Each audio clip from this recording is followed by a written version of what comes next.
How's it going, everyone, and welcome back to another 2-minute quick tip vid. This is the series that I started where I compress knowledge down into a 2-minute or less time frame. In this video I'm going to be covering injector cleaning and show you how you can do it by yourself.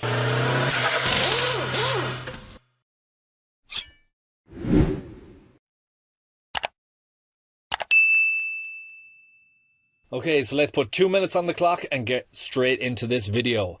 So injector cleaning and information related to it, it's been around for a very long time, but I thought this video would be very useful to anybody that's wanting to get that injector cleaning done. There's a few simple things that you're going to need, which you can get from any parts supplier store. You're going to need a carb cleaner, including the straw.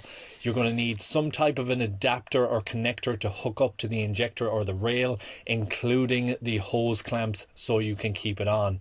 You will need some epoxy or glue to keep that straw in place, and it's got to be able to hold the pressure when you apply the carb cleaner.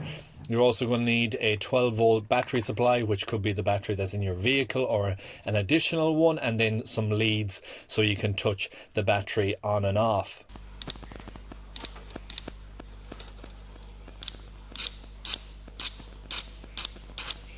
This is a very similar process whether you decide to do it on an individual injector or you decide to do it on the rail itself. The only additional one that you could do is you could actually do this test in place with the rail secured.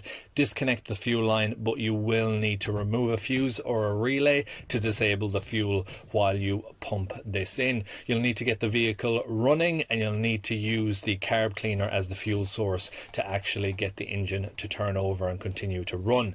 If you're doing it individually or on the rail removed, you do get to see a spray pattern, and therefore when you run through it, touching on and off, you can see if there was any issues with how the injectors were spraying.